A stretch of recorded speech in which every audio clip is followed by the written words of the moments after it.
ৰাম অৱতাৰ নোহোৱাকৈ ৰাৱণক মাৰিব পাৰিলেহেঁতেন। বোলে কেনেকৈ মাৰিলেহেঁতেন?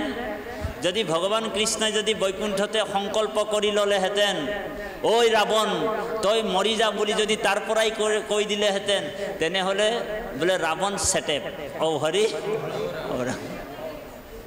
বৈকুণ্ঠৰ পৰাই যদি কৈ দিলেহেঁতেন, ঐ ৰাৱণ তই মৰি থাক বুলি কৈ দিলেহেঁতেন, তেনেহ'লে ৰাৱণ মৰি গ'লহেঁতেন। গতিকে আমাৰ নিচিনা অবুধ প্ৰাণীবিলাকো ধ্যান দি শুনিব, বৰ গুৰুত্বপূৰ্ণ কথা। চিঞৰ বাখৰটো একেবাৰে নকৰিব পাৰিলে। আমাৰ ৰন্তু শইকীয়া বাবে প্ৰায় কৈ থাকে যে মানুহৰ কথা শুনা ধৈৰ্যটো মাত্ৰ 45 মিনিট, হয়নে? কিন্তু আমি 2 ঘণ্টা 2.5 ঘণ্টা একেৰাহে বহিব নোৱাৰোঁ। গতিকে তথাপিও আমি চেষ্টা অকণমান কৰিব লাগিব। মানে কথা শুনিলেহে গুছে মনৰ সংগ। অকণমানটো আমি ধৈৰ্য ধৰিব লাগিব। আমি লাভ ল'ব লাগিব ইয়াৰ পৰা, হয়নে বাৰু? ইয়াত আহিলোঁ বোলে ধুনীয়াকৈ সাজি কাচি আহিলোঁ, আৰু ইয়াত অহাৰ পিছত যদি আমি গ্ৰাম্য কথা পাতি থাকোঁ ইজনে, তেনেহ'লে ইয়াত অহাটো আমি সাৰ্থক নহ'ব। সেইকাৰণে শ্ৰোতা 2 প্ৰকাৰৰ হয়। শ্ৰোতা 2 প্ৰকাৰৰ হয়। এটাক প্ৰবৰ শ্ৰোতা বুলি কয় আৰু এটাক অবৰ শ্ৰোতা বুলি কয়। প্ৰবৰ শ্ৰোতা সদায় ৰাজহাঁহৰ নিচিনা হয়। ৰাজহাঁহ দেৱা, প্ৰবৰ শ্ৰোতাটো সদায় ৰাজহাঁহৰ নিচিনা। ৰাজহাঁহ এবিধ দিব্য ৰাজহাঁহ আছে। এই ঘৰত পোৱা ৰাজহাঁহৰ কথা কোৱা নাই। তেওঁ যদি গাখীৰ আৰু পানী মিক্স কৰি দিয়ে, অকল গাখীৰটো খায়, পানীখিনি এৰি দিয়ে, নীৰ এৰি ক্ষীৰ খায়। তো আমি তেনেকুৱা শ্ৰোতা হ'ব লাগিব। যেনেকৈ নৈমিষাৰণ্যত সৌনক প্ৰমুখ্যৰে যিমান যি আছিলে শ্ৰোতা, সেইসকল কুশলা আছিলে, মানে একেবাৰে ৰসত চতুৰ, হয়নে বাৰু? তেনেকৈ আমি চতুৰ হ'ব লাগিব। সেইকাৰণে ৰাজহাঁহৰ নিচিনা আমি শুনিব লাগিব কথাবিলাক। উদাহৰণ, তাৰপিছত আৰু এবিধ শ্ৰোতা আছে, তাক অবৰ শ্ৰোতা বুলি কৈছে। অবৰ শ্ৰোতা মানে হৈছে, তাৰ 2টা উদাহৰণ আছে। এটা হৈছে অজ মানে ছাগলী, আৰু এটা হৈছে বৃষ, এটা হৈছে ষাঁড় গৰু। বুজিছেনে বা? অজ কেনেকৈ আকৌ ছাগলীটোৱে যেনেকৈ লেপ লেপ লেপ লেপ লেপ লেপ লেপ লেপ কৰি থাকে। কিছুমান শ্ৰোতা চাব, বা ক'ৰবাত আমাৰ এই আইগৰাকীৰ সকলৰ কথা কোৱা নাই, ক'ৰবাত অখণ্ড ভাগৱত পাতে, ভাগৱত ব্যাখ্যা অনুষ্ঠান পাতে। আইসকলে চাব এইফালে জুবিন গাৰ্গ নিচিনা ভাগৱতৰ অনুষ্ঠানটো চলি থাকে, হয়নে? পাঠকী 2জনমান আহে, সুৰ লগাই লগাই ধুনীয়াকৈ পাঠ কৰি গৈ থাকে। আৰু আইসকলে কি কৰে, গ্ৰুপ পাতি ছাগলীয়ে যেনেকৈ লেপ লেপ লেপ লেপ লেপ লেপ লেপ লেপ কৰি থাকে, তেনেকুৱা লেপ লেপাই থাকে। বোলে নিজেও কৃষ্ণ কথা নুশুনে আৰু আনকো ডিষ্টাৰ্ব কৰি থাকে। এনেকুৱা শ্ৰোতা বাৰু আপোনালোক নহয়? ঔ হৰি ঔ ৰাম। আৰু এবিধ শ্ৰোতা আছে, তাক বৃষ বুলি কোৱা হৈছে। বৃষ মানে ষাঁড় গৰু। এনেকুৱা মানুহ আছে, বা এনেকুৱা ভকত আছে, আপোনালোক জানে যে তেওঁ কিছুমান মানুহ চাব, ভাদৰ মাহত নাম চলি আছে, আমাৰ দাস বাপে নাম প্ৰসংগ কৰি আছে, বহি ধুনীয়াকৈ নাম গাই আছে। গাই থাকোঁতে তেওঁ আকৌ আহিব, মানুহজন আহি এনেকুৱা এটা খুঁটা এটা নিৰ্বাচন কৰি বহি ল'ব দেই। তাৰপিছত খুঁটাটোত আউজি কিনি বহি ল'ব। এইফালে নামাচাৰ্যৰ নাম গাই আছে, তেওঁ এটা ধুনীয়াকৈ টোপনি মাৰিব। বুজিছেনে বাৰু? নামাচাৰ্যই নাম গাই আছে আৰু তেওঁ ধুনীয়াকৈ এটা টোপনি মাৰিব, হয়নে? আৰু যেতিয়া নামাচাৰ্যই নাম সামৰণি মাৰিব, তেওঁ কি কৰিব, প্ৰসাদৰ টোপোলাটো ল'ব আৰু ঔ হৰি ঔ ৰাম, তাৰ বাহিৰে আৰু তাৰ কাম নাই। সেইটোক বৃষ বুলি কোৱা হৈছে। বৃষ মানে ষাঁড় গৰু। হাঁহ গৰু যেনেকৈ গোহালিত পালে গোহালিত থুৱে, বাহনিত পালে বাহনিত থুৱে, আৰু আপোনাৰ পাকঘৰত পালে মানে পাকঘৰত সোমাই যিমান বস্তু আছে খাই বৈ তাতো হৈ যাব, আৰু ৰাস্তাত পালে ৰাস্তাতো হৈ থাকে, হয়নে? ঠিক তেনেকুৱা আমি শ্ৰোতা হ'ব নালাগে। গতিকে আমি কৃষ্ণ কথাটো বহুত সাৱধানে শুনিব কৈছে, কাৰণ কৃষ্ণ কথাত মোৰ মহালাভ আছে বুলি কৈছে। আমি মহালাভ কোনটো ভাবোঁ? ধ্যান দি শুনিব। আমি মহালাভ এইটোৱে ভাবোঁ যে আমাৰ 2 মহল বিল্ডিং হৈ যায় বা বিল্ডিং হৈ যাব, হয়নে বাৰু? অহা বছৰ আসাম টাইপ ঘৰটো হৈ যাব, এইটোক মহালাভ বুলি ভাবি আছে, হয়নে? ধ্যান দি শুনিব দেই, বৰ গুৰুত্বপূৰ্ণ কথা। আৰু আমি মহালাভ কি বুলি ভাবিছোঁ? যে ল'ৰাটোৰ ভাল চাকৰি এটা লাগি যাওক, সেইটোৱে আমাৰ মহালাভ বুলি ভাবি আছে, হয়নে? আৰু মহালাভ কি বুলি ভাবি আছোঁ? যে আমি এইটো মহালাভ বুলি ভাবি আছোঁ যে মোৰ সকলো কৰ্ম যাতে শুদ্ধভাৱে ভগৱন্তে কৃপা কৰি আমাক ধন টকা পইচা ঐশ্বৰ্য বিভূতিৰ গৰাকী হওক বুলি, আৰু সেইটোৱে মোৰ পৰম লাভ বুলি ভাবি আছে। ভাল লাগজাৰী গাড়ী এখন হৈ যাওক বুলি, সেইটোৱে মহালাভ বুলি ভাবি আছে। কিন্তু ভাগৱতে আমাক সেইবিলাক মহালাভ বুলি কোৱা নাই। জন্মৰ যিটো মহালাভ শাস্ত্ৰই কি কৈছে? ভাগৱতত কৈছে জন্মে লাভ পৰম পুঞ্চা অন্তে নাৰায়ণে স্মৃতি। জন্মৰ পৰম লাভটোৱে হৈছে অন্তিম সময়ত আমাৰ মুখৰ পৰা ৰাম নাম বা নাৰায়ণ নামটো ওলোৱাটোৱে হৈছে মহালাভ, হয়নে? এই ভাগৱতত আছে অন্তকালে হৰিস্মৰে যিটো ভাই গবন্ত তাহাৰ মহিমা কোনে কহি পাৱে অন্ত। সেইকাৰণে আজি আপুনি মই এইটো ৰিহাৰ্চলহে কৰিছোঁ, হয়নে বাৰু? এইটো কি চলিছে আমাৰ? ৰিহাৰ্চল। বোলে তাঁতী বাপু ৰিহাৰ্চল কৰি আছে আৰু আপোনালোকেও ৰিহাৰ্চল কৰি আছে। অ হৰি অ ৰাম, আপোনালোকৰো ৰিহাৰ্চল চলি আছে আৰু আমাৰ ৰিহাৰ্চল চলি আছে, মানে অখৰা, হয়নে বাৰু? অখৰা আকৌ 2 প্ৰকাৰৰ হয়, ধ্যান দি শুনিব। এটাক বচন বুলি কৈছে আৰু এটাক মোচন বুলি কৈছে। অখৰা কেই প্ৰকাৰৰ? 2 প্ৰকাৰৰ। যেনেকৈ ভাওনাত যে অখৰা হয় 2 প্ৰকাৰৰ হৈছে, বোলে কি? বোলে বচন আৰু মোচন, হয়নে বাৰু? বচনটো আমি ভালকৈ গালোঁ, কিন্তু মোচনটো যদি দিবলৈ আমি ভকতৰ সময়ত বহি হাত চাপৰি ভালকৈ নামাৰিলোঁ, অ হৰি অ ৰাম, তেনেহ'লে ভাওনাৰ দিনাখন যেতিয়া অন্তিম দিন হ'ব তেতিয়া আমি ভালকৈ ভাওনাত প্ৰৱেশ কৰিব পাৰিম নেকি?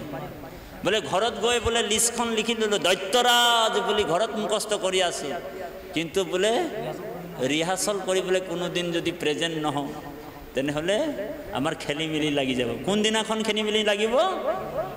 ভাওনাৰ অন্তিম দিনাখন। সেইকাৰণে আজি আপোনাৰ মোৰ কি চলিছে? এইটো অখৰা চলি আছে, ৰিহাৰ্চল চলি আছে, আৰু এইটো ঋষিমুনিসকলেও যত্ন কৰি আছে। জনম জনম মুনি যতন কৰাই, জনম জনম মুনি যতন কৰাই, যে অন্তে সময়ত যাতে মোৰ ৰাম নাম কৃষ্ণ নামটো মুখৰ পৰা বাজ হয়। কিন্তু আমাৰ আজি প্ৰেক্টিছটো আমি ভালকৈ কৰি লোৱাই ভাল। এইটো ইহকাল আৰু পৰকাল 2টা কাল আছে। ইহকাল মানে এই কালৰ যিটো বেংক বেলেঞ্চ, মানে এই কালৰ বিত্ত মানে ধন। বোলে এই কালৰ বিত্তটো আপোনাৰ চবেই জানে। আপুনি কাৰোবাক গাই ফুৰিছে, বোলে মোৰ বেংকত বোলে 10 লাখ আছে, ইয়াক কৈ ফুৰিছে 10 লাখ আছে, তাক কৈ ফুৰিছে মোৰ বেংকত বহুত টকা আছে দেই, হয়নে বাৰু? সেইটোতো চবেই দেখি আছে, তোমাৰ বেংকত 10 লাখ টকা আছে। হয়তো আপুনি জীয়াই থাকোঁতে খাবও পাৰে, হয়তো আপোনাৰ মৰি যোৱাৰ পিছত অ হৰি অ ৰাম আনে খাব, হয়নে বাৰু? কিন্তু পৰলোকৰ বিত্ত কি? আজি আমি যিটো গোটাইছোঁ ইয়াত, সেইটো পৰলোকৰ বিত্ত বুলি কৈছে। এই বেংক বেলেঞ্চটো আমি ক'ত মানে ভোগ কৰিব লাগিব? পৰলোকত বিত্ত বুলি কৈছে। গতিকে আজি আমি এই পৰলোকৰ বিত্তটো আজি আমি আত্মাৰ পোষণ কৰি আছোঁ, আত্মাটোক খাদ্য খুৱাই আছোঁ, আৰু আত্মাৰ খাদ্যটোৱে হৈছে ঈশ্বৰৰ নাম। বাকী আমি 84 লক্ষ যোনি ভ্ৰমণ কৰিলোঁ, আমি এদিন গাধৰ পেটৰ পৰা সোমাই আহিছোঁ জানেনে? আমি গৰুৰ পেটৰ পৰা সোমাই আহিছোঁ। আমিতো নাজানো বোলে আমি গৰুৰ পেটত সোমাইছিলোঁ বুলি, জানো নি? আমি জেঠীৰ পেটৰ পৰাও সোমাই আহিছোঁ, জেঠীও মোৰ মা আছিল। আমি ছাগলীৰ পেটত সোমাই আহিছোঁ, ছাগলীটোও মোৰ মা আছিল। এতিয়া কৃষ্ণই আমাক কৃপা কৰি এইবাৰ মানুহৰ পেটত সোমাই দিলে। এতিয়া আমাৰ মানুহটো মানুহ মা, হয়নে বাৰু? সেইকাৰণে জীৱাত্মাটোৱে প্ৰাৰ্থনা কৰিছে কৃষ্ণক। কি বুলি প্ৰাৰ্থনা কৰিছে? আপোনালোক প্ৰাৰ্থনাটো সদায় গাই থাকে, সকলোৱে গাব দেই। এ যাদৱ যদুনন্দন, এ মাধৱ মধুসূদন, এ তুমি নিত্য নিৰঞ্জন নাৰায়ণ তোমাৰ লৈলো শৰণ। ৰাম ইবাৰ কৰুণাময় হৰি কমলাপতি মোৰে নচাৰিবা নাৰায়ণ অৰুণ চৰণ তলে হৰি কমলাপতি সৈতে সৈতে পখিলো শৰণ হে ৰাম হৰি চৰণত শৰণ লৈলো এ হৰি নাৰায়ণ মানৱী জনম সফল কৈলো এ হৰি নাৰায়ণ গোপাল গোবিন্দ যদুনন্দন কৃষ্ণৰ চৰণে লৈলো শৰণ। জীৱাত্মাটোৱে ভগৱান কৃষ্ণক গৰ্ভতে প্ৰাৰ্থনা কৰিছে। এই প্ৰাৰ্থনাটোৰ তাৎপৰ্যটো কি জানেনে? জীৱাত্মাটোৱে কৃষ্ণক কৈ আছে পৰমাত্মা যে যাদৱ যাদৱ যদুনন্দন, মাধৱ মধুসূদন, তুমি নিত্য তোমাক লৈলো ইবাৰ কৰুণাময় হৰি কমলাপতি, এইবাৰ কিন্তু মোকে নাই ছাড়বি প্ৰভু, বুঝলেন? এইবাৰ কিন্তু মোকে নাই ছাড়বি প্ৰভু। এইটো মোক গোল্ডেন চান্স আপুনি দি দিলে। ও হৰি, মানৱীয় জন্মটো কি বোলে গোল্ডেন চান্স। ইয়াৰ পিছত আপুনি মই মানুহৰ জন্ম পাম ন নাই বাৰু? পাম জানো? কোনোবা লিখি দিব পাৰে যে মোৰ অহা জন্মটো মানুহৰ জন্ম হ'ব বুলি? এইটো গোল্ডেন চান্স দি দিছে। সেইকাৰণে মহাপুৰুষ মাধৱদেৱে ঘোষাত লিখিছে, এ ভাৰত ৰত্নৰ দীপ,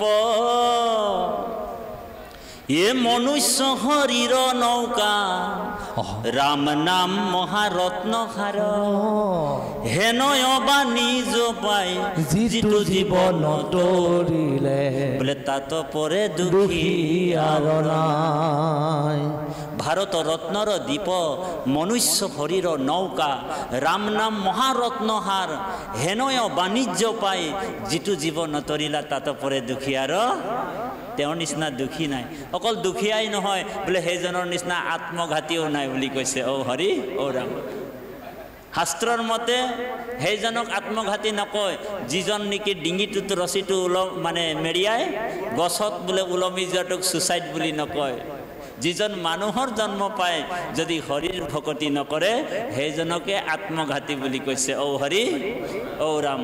সেইকাৰণে দশম স্কন্ধ ভাগৱততে উল্লেখ কৰিছে বোলে ভৱতৰিবাৰ যোগ্য লভিলা শৰীৰ, ভৱতৰিবাৰ যোগ্য মনুষ্য শৰীৰ, বিষয় বাতাসা পায়া কৰিলা অস্থিৰ। ভৱতৰিবাৰ যোগ্য মনুষ্য শৰীৰ, বিষয় বাতাসা পাই কৰিলা অস্থিৰ। আমাক অস্থিৰ কৰি পেলাইছে। কিহে অস্থিৰ কৰিছে? বোলে বিষয়বিলাক, হয় নাই? ধন টকা পইচা পুত্ৰ পৰিবাৰ, অকল সেইবিলাককে সাৰ বুলি ভাবি আমি সময়বিলাক তাতেই মজাই ৰাখি দিছোঁ। মনটো কিন্তু কৃষ্ণৰ চৰণত মজাব আজিলৈকে পৰাই নাই, হয়নে বাৰু? বহুত যত্ন কৰি আছে। কেতিয়াবা কেতিয়াবা মনটো লাগি যায়, তাৰপিছতো আৰু বিষয়ত লৈ গুচি যায়, হয় নাই বাৰু? সেইকাৰণে ধ্যান দি শুনিব। মহাভাৰতৰ শকুনি, মহাভাৰতৰ শকুনিয়ে এটা সাংঘাতিক প্ৰাৰ্থনা কৰিছে কৃষ্ণক। যিজন শকুনিয়ে গোটেই মহাভাৰত যুদ্ধখন লগাই দিলে সেইজন শকুনিয়েনো কৃষ্ণক প্ৰাৰ্থনা কৰিছে। এটা বৰ ডাঙৰ কথা, হয়নে বাৰু? বোলে মহাভাৰতৰ শুকুনিও কৃষ্ণক প্ৰাৰ্থনা কৰিছে। বোলে কি বুলি প্ৰাৰ্থনা কৰিছে জানেনে? বোলে কৃষ্ণ তদ্দিও পদ পংকজৰান্তে ঐদবয় বিশুদ্ধ মানস ৰাজহংস প্ৰাণ পয়ান সময় কফবাত পীত কণ্ঠাৰুধয় স্মৰণম কুতেস্ত। মহাভাৰতৰ শুকুনিয়ে কৈছে, মহাপুৰুষ মাধৱদেৱে ঘোকাত অনুবাদ কৰিছে, সকলোৱে গাব হে কৃষ্ণ তজু পাদ পদ্ম পঞ্জৰ ভিতৰে মোৰ মন ৰাজহংস পখী থাকো হে প্ৰভু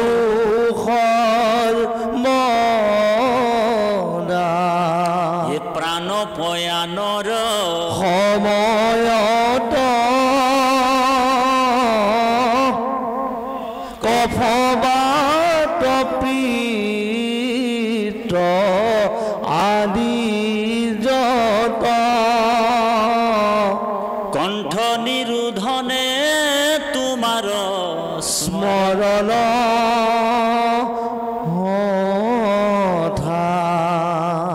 মহাভাৰতৰ শুকুনিয়ে কৈছে কৃষ্ণ তদ্দিও পদপঙ্গজৰান্তে ঐদবয় বিশুদ্ধ মানস ৰাজহংস প্ৰাণ পয়ান সময় কফবাত পীত কণ্ঠৰুধ স্মৰণম কুতেস্ত। হে কৃষ্ণ তজু পাদ পদ্ম পঞ্জৰ ভিতৰে মোৰ মন। এই মোৰ মনটোৱে গোটেই গণ্ডগোল কৰি আছে। ঔ হৰি ঔ ৰাম, যে হে নাৰায়ণ, হে কমল নয়ন, মোৰ এই মনটোক ৰাজহাঁহৰ নিচিনা যেনি তেনি উৰি যাব বিচাৰে। গতিকে এটা কাম কৰক প্ৰভু, মোৰ এই মনটোক তোমাৰ পাদ পদ্ম পঞ্জৰ মানে পিঞ্জৰাৰ ভিতৰত বন্দী কৰি লোৱা। তো কৃষ্ণই কৈছে কি কাৰণে মই বন্দী কৰিম তোমাৰ মনটোক, হয় না বাৰু? কৃষ্ণই কৈছে মোৰতো দৰকাৰ নাই তোমাৰ মনটোক পিঞ্জৰাৰ ভিতৰত বন্দী কৰিবলৈ, হয় না বাৰু? বোলে কিয় বন্দী কৰিম? তো শুকুনিয়ে কৈছে প্ৰভু, যেতিয়া মোৰ অন্তিম সময় হৈ যাব তেতিয়া মোক তিনিটা যমদূতে ধৰি ল'ব, কফ বাত পিত্ত। অন্তিম সময়ত মোক তিনিটা যমদূত বোলে ধৰি ল'ব, কফ বাত পিত্ত। সেইকাৰণে অন্তিম সময়ত মই তোমাৰ নাম ল'ব নোৱাৰিবও পাৰোঁ, তোমাৰ স্মৰণ মোৰ নহ'বও পাৰে। গতিকে কৃপা কৰি যাতে মোৰ মনটোক তোমাৰ পাদা পদ্ম পঞ্জৰৰ ভিতৰত বন্দী কৰি লওক। বুজিছেনে বা? দুৰ্যোধনক এটা সাংঘাতিক প্ৰাৰ্থনা কৰিছে কৃষ্ণক। ঔ হৰি ঔ ৰাম, সকলোৱে দুৰ্যোধনক বেয়া পায়। বোলে আজি তাঁতি বাপে দুৰ্যোধনকো ভাল এটা হেৰিত চাবলৈ আপোনালোকক চকুৰে চাবৰ কাৰণে মই হেৰি কৰি দিছোঁ দেই বাপ। বোলে দুৰ্যোধনে কৈছে কৃষ্ণক, বোলে ধৰ্মক জানো হো মই তথাপি প্ৰবৃত্তি নাই। হে কৃষ্ণ, তুমি মোক ধৰ্ম নিশিকাবা, ধৰ্ম কি মই জানো, তাত মই প্ৰবৃত্তি হ'ব পৰা নাই। বোলে অধৰ্মটো নিৰ্বৃত্তি নহয়, অধৰ্ম মোক তই শিকাব নালাগে, অধৰ্ম কি সেইটোও মই জানো, তাত মই কিন্তু নিৰ্বৃত্তি হ'ব পৰা নাই। হৃদয়স্থিত হোৱা তুমি যেন কৰাই বাহা স্বামী, ঋষিকেশ কৰিব তেন নহয়। গতিকে কৃপালু বাপাই সমস্ত আমাৰ মনটো যাতে কৃষ্ণৰ চৰণত লাগি থাকে, কিন্তু কৰ্তব্য কৰ্মটো আপোনালোক সংসাৰত কৰি থাকিব। বোলে আইগৰাকীক বিয়া পাতি আনিছে, আইগৰাকীক লালন পালন কৰাটো আপোনালোকৰ ধৰ্ম দেৱ।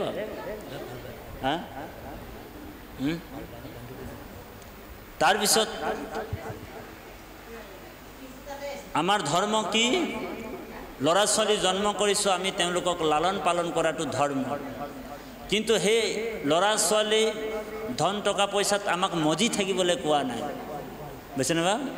আমি কৰ্তব্য কৰ্মটো আমি কৰিব লাগিব। গতিকে কৃপালু বাপাই সমস্ত পাঠৰ মাজত আমি অকণমান সোমাই যাম, তাৰপিছত আকৌ এটা দিহানাম আমাৰ বাপে ধৰিব, সকলোৱে সহযোগ কৰিব। কৃষ্ণ জয় জয় ৰাম, জয় শ্ৰী ৰাম, জয় সনাতন হৰি হে, জয় জয় ৰাম, জয়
ব্রহ্মাণ্ড হে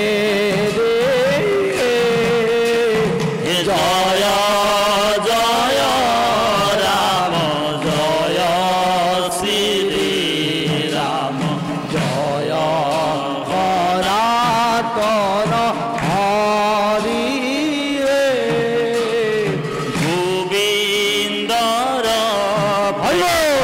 অমৃতর নদী হে বৈকুণ্ঠর পরাহে রাম জয় জয় রাম জয় শ্রী রাম জয় সনাতন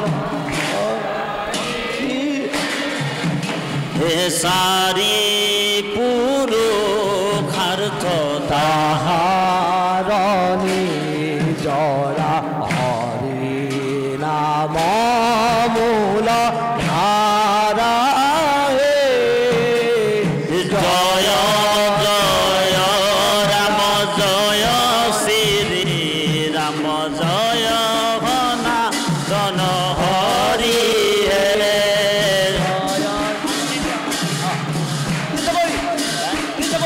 জয় সনাতন হরি হে জয় জয় রাম জয় শ্রী রাম সনাতন হে রাম হরি ভক্তি দান দিয়া জগত তারিলা সংসারহীন হে ৰাম ৰাম জয় জয় শ্ৰী সকলে সনাতন হৰি এনয় কৃপালু শংকৰ নাই নাহি নাহি আৰ বন্ধু হে ৰাম ৰাম জয় ৰাম জয় শ্ৰী ৰাম জয় সনাতন হৰি হে হৰি ভকতিৰ পাতিলন্ত হাত শংকৰে জগত জুৰি জয় জয় রাম জয় শ্রী রাম জয় সনাতন হরি রাম নাম রত্ন বেহায়া জগতে চলয় বৈকুণ্ঠ পুরী রাম রাম জয় জয় রাম শ্রী রাম জয় হে রাম শ্রীমন্ত শংকর হরি ভগতর জানা যেন কল্পতরু হে রাম রাম জয় জয় রাম জয় শ্রী রাম জয় সনাতন হরি হে রাম তাহান্ত বিনাই নাই নাই নাই আমার পরম গুরু হে রাম রাম জয় জয় রাম জয় শ্রী রাম জয় সনাতন হরি হে রাম কৃপার সাগর দৈবকী নন্দন পুরী মনৰ কাম হে জয় ৰাম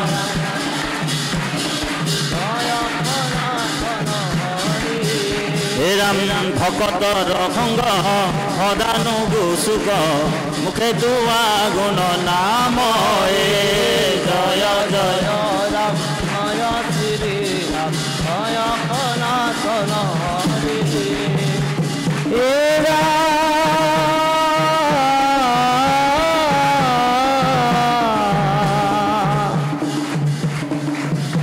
এ ভকত নাম লয়া শিৱা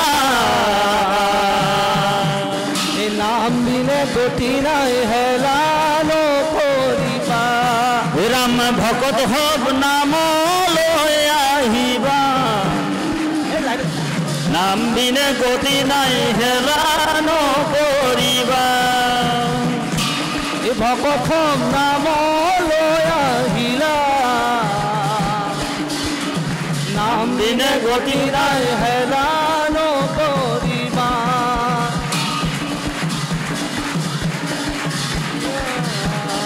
নাম বিনে গতি নাই হেলা নকৰিবা এ হৰি হৰি মত কৰা পৰিত্ৰাণ কৃষ্ণ মনুনাও বুঢ়ী আগে নাহি কেদি জ্ঞান এৰম ভকত হক নাম নাই এ নাম বিনে গতি নাই হেলা নকৰিবা এ নাম ধন দিয়া মোক কিনা বন মালি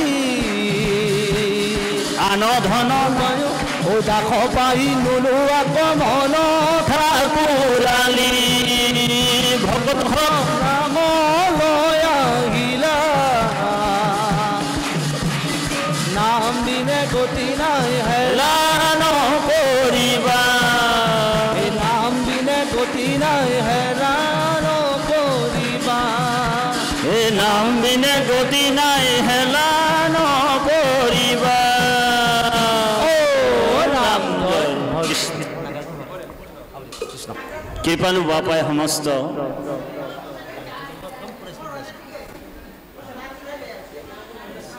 ৰামকৃষ্ণ নাম অভেদ কবচ সদায় যি দুজন পিন্ধয় তিনি গুণ বৃত্তি ছয় অস্ত্ৰৰ প্ৰহাৰে আৰু তাক নিবিন্ধয় ৰামকৃষ্ণ নাম অভেদ কবচ যিজন সদায় পিন্ধিয়ে তিনি গুণ বৃত্তি ছয় অস্ত্ৰৰ প্ৰহাৰে আৰু তাক নিবিন্ধয় আমাৰ বাপজন শ্ৰদ্ধাৰ বাপজনে এই চাৰি দূতৰ কথা কৈছে যে আমি নাম ল'লে আমাৰ চাৰি সিদ্ধ যিজন চাৰি সিদ্ধৰ কথা কৈছে এই চাৰি সিদ্ধ হ'ব কি মানে চাৰি সিদ্ধ মানে হৈছে চাৰি সিদ্ধি বোলে কি সিদ্ধি বোলে ধৰ্ম অৰ্থ কাম মোক্ষ বুজিলে নে বাপ এই চাৰি সিদ্ধই হৈছে চাৰি সিদ্ধি যেতিয়া আপুনি নাম ল'ব ভগৱন্তৰ নাম ল'ব তেতিয়া সেই যমদূত তিনিটা কফ বাত পিত আপোনাৰ ওচৰত নাহিব আপুনি যেতিয়া নাৰায়ণ নাম স্মৰণ কৰিব ৰাম নাম স্মৰণ কৰিব লগে লগে ধৰ্ম অৰ্থ কাম মোক্ষ আপোনাৰ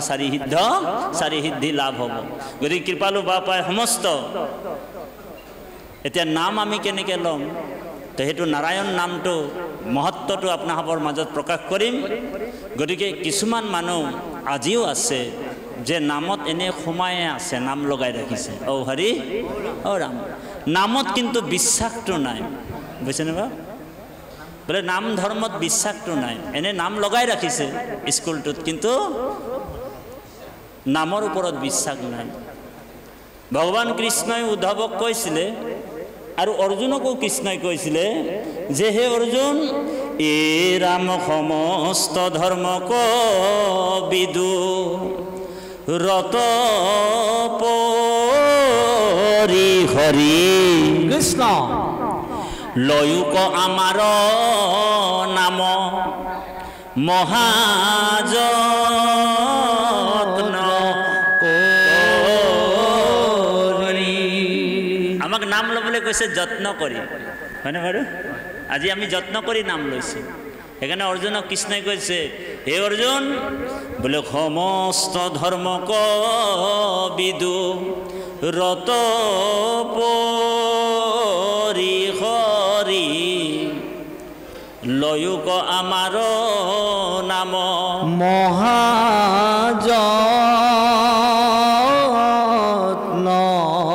কৰি ৰাম যিটো গুণ নাম মোৰ সংসাৰত সাৰ কৃষ্ণ কহিলো গুইপক সখী তোমাত প্ৰচাৰ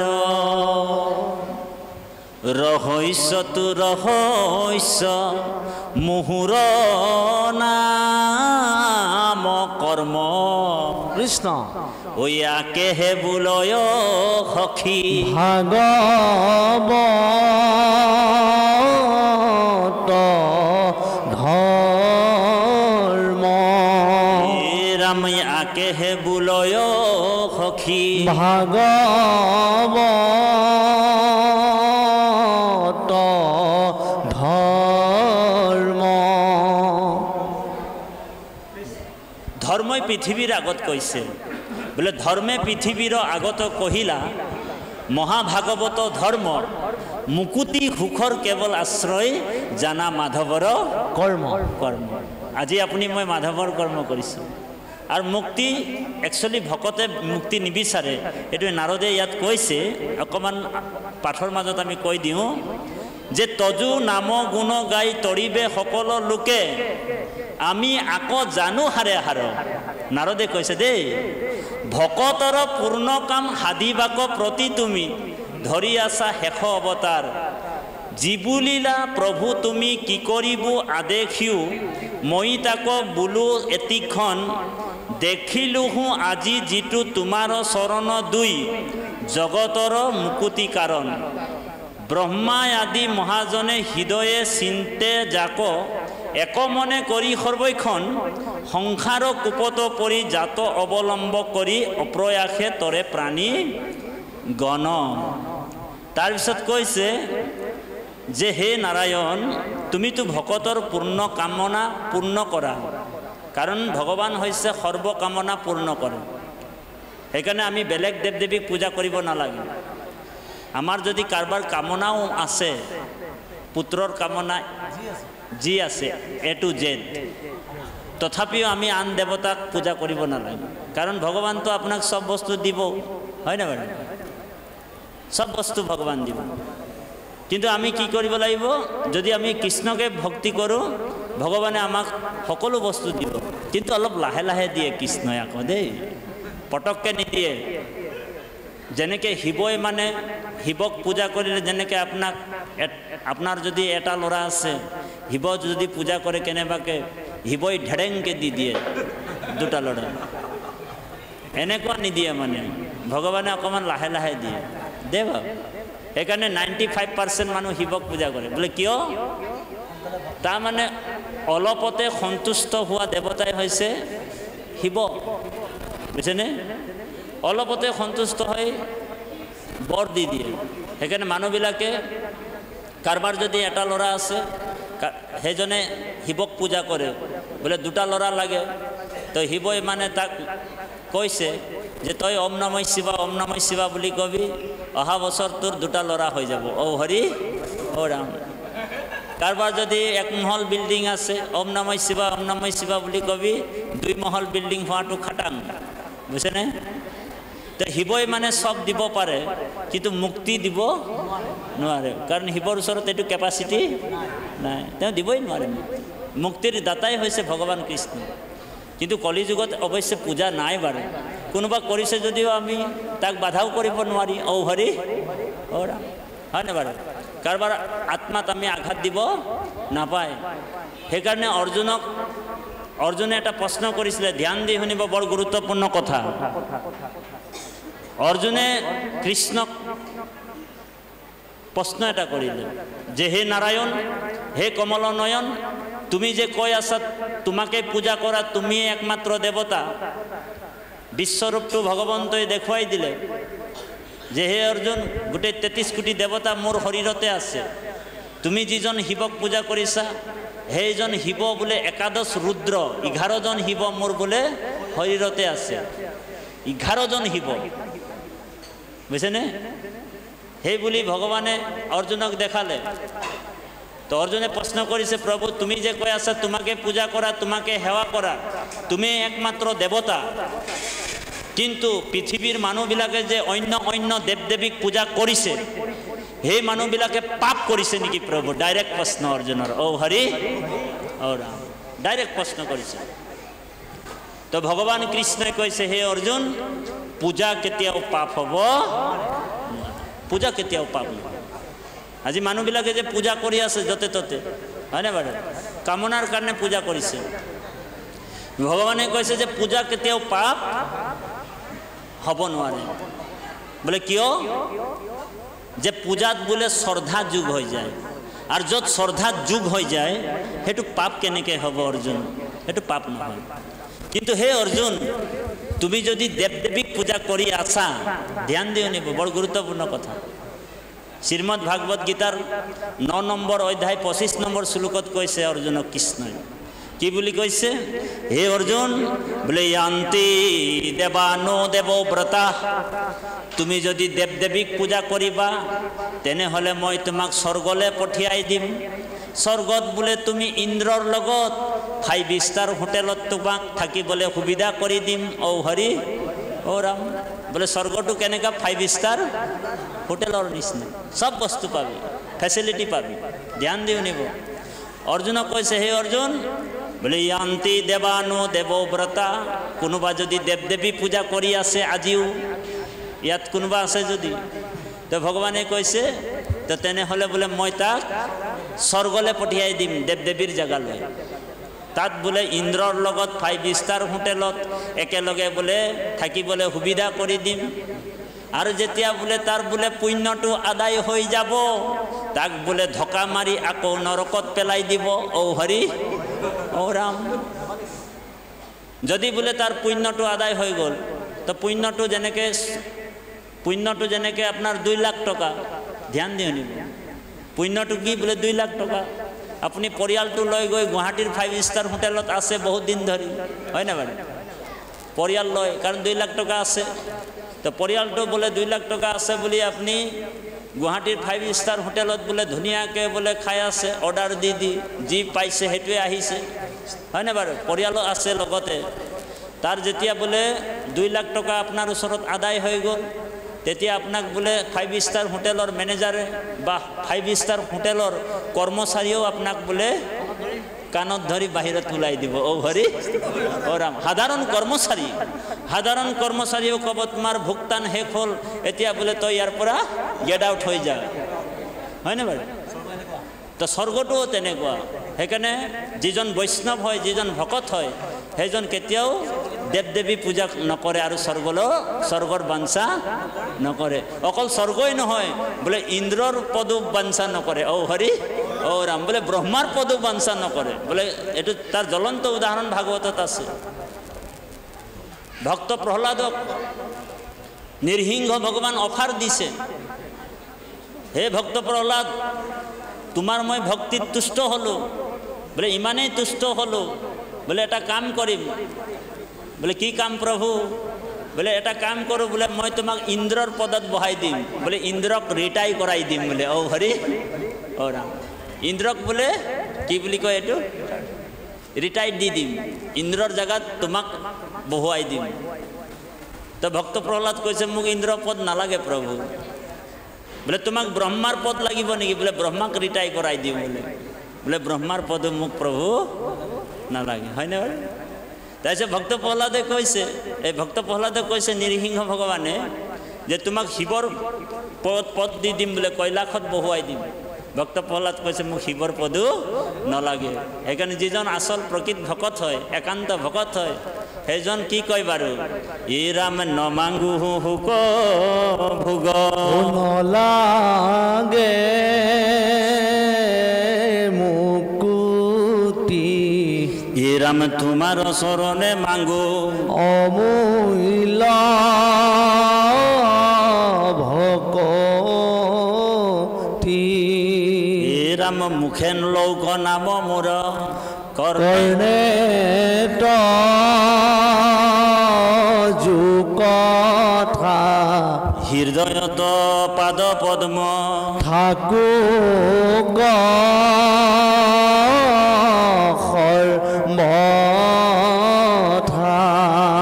ৰাম সজ্জনৰ সংগ নুগু বক্ষণে ৰাম এতেকে প্ৰসাদ মাংগো তোমাৰ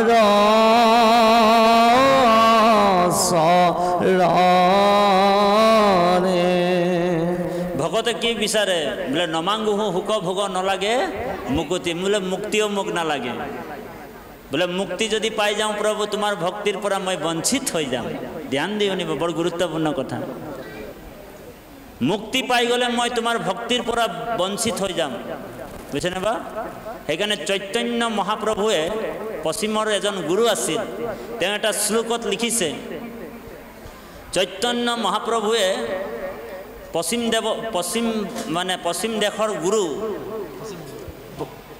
তেওঁ এটা শ্লোকত কৈছে বোলে ভক্তি মুক্তি স্পৃহা পিচাচিনী হৃদয় বৰ্ততে আমি যদি লোক পৰলোকৰ কথা চিন্তা কৰি ভকতি কৰি আছোঁ বৰ্তমান, তেনেহ'লে সেইটোক ভকতি নকয়। যে মোক বোলে মুক্তি দিব ভগৱানে, মোক বোলে স্বৰ্গ দিব, মোক আমুক জেগাত লৈ যাব ভগৱানে, সেই বুলি কোনোবা আকাংক্ষা কৰি যদি ভকতি কৰিছে, তেনেহ'লে সেইটোক ভক্তি নকয়। বোলে সেইটো কি হয়? বোলে সেইটো পিশাচিনী ভক্তি বুলি কৈছে। ঔ হৰি ঔ ৰাম। সেইকাৰণে লোক পৰলোকৰ কথা চিন্তা কৰি কেতিয়াও ভকতি কৰিব নালাগে। সেইকাৰণে মহাপুৰুষ মাধৱদেৱে ঘোষাত প্ৰথমেই ভজন ঘোষাটো আনিছে। ভজন শব্দৰ অৰ্থটো হৈছে ভজ ধাতুৰ পৰা আহিছে। এনে ভজন মানে হৈছে ভাজি পেলোৱা, বুজিছা না? ভজন মানে কি? ভাজি দিয়া, কামনা বাসনাবিলাকক ভাজি দিয়ে। যেনেকৈ আপোনালোক জানে, যদি আপুনি ধানটো যদি ভাজি দিয়ে, তাৰ গজালি ৰাখা থাকে নেকি? হা? আপুনি ধানটো যেতিয়া ভাজি পেলায়, তাৰ আৰু গজালি ৰাখা থাকে নেকি? তাত আপুনি ছেটিয়াই দিবচোন, পথাৰত গজালি ওলাব নেকি? ঠিক ভজন লোৱাৰ পিছত আপোনাৰ ইন্দ্ৰিয়বিলাকক আপুনি ভাজি দিব লাগিব। কিন্তু ভজন ল'বলৈ মানুহবিলাকে টান পায়। বোলে ভজন কিহৰ কাৰণে লয় জানেনে? বোলে ভজন এইটো কাৰণে ল'ব লাগিব যে শৰণটো আমি ৰক্ষা কৰিব পাৰোঁ। শৰণটোৰ ৰক্ষাৰ কাৰণেহে ভজন। বোলে শৰণ লৈ কিনে মুকলি পথাৰত বোলে চৰি থাকিলে নহ'ব। ঔ হৰি ঔ ৰাম, হয়নে বাৰু? ইয়াৰ বিশেষ বিশেষ কথা আছে, মই বহুত ভিতৰলৈ নাযাওঁ বাৰু, নহ'লে মানুহ কিছুমান ভকতে দুখ পাই যাবও পাৰে। আৰু শৰণ ভজনৰ কথাবিলাক আমি কোৱাৰ অধিকাৰ নাই, ব্যাখ্যাকাৰকে কোৱা কথা অধিকাৰ নাই। কাৰণ সেইটো নিৰ্দিষ্ট এজন শৰণাচাৰ্য দায়িত্ব দিয়া আছে, সেইসকলে শৰণ ভজনৰ কথা ক'ব। এইবিলাক গোপনীয় কথা। ঔ হৰি ঔ ৰাম। তাঁতী বাপে ক'লে তাঁতী বাপৰ গাত দুখ লাগি যাব। গতিকে কৃপালু বাপাই সমস্ত এতিয়া ইয়াতে নাৰদে কৈছে, জীবুলীলা প্ৰভু তুমি কি কৰিব আদেখিও, মই তাকো বোলো এটিখন দেখিলোঁহো আজি যিটো তোমাৰ চৰণ দুই জগতৰ মুকুতি কাৰণ।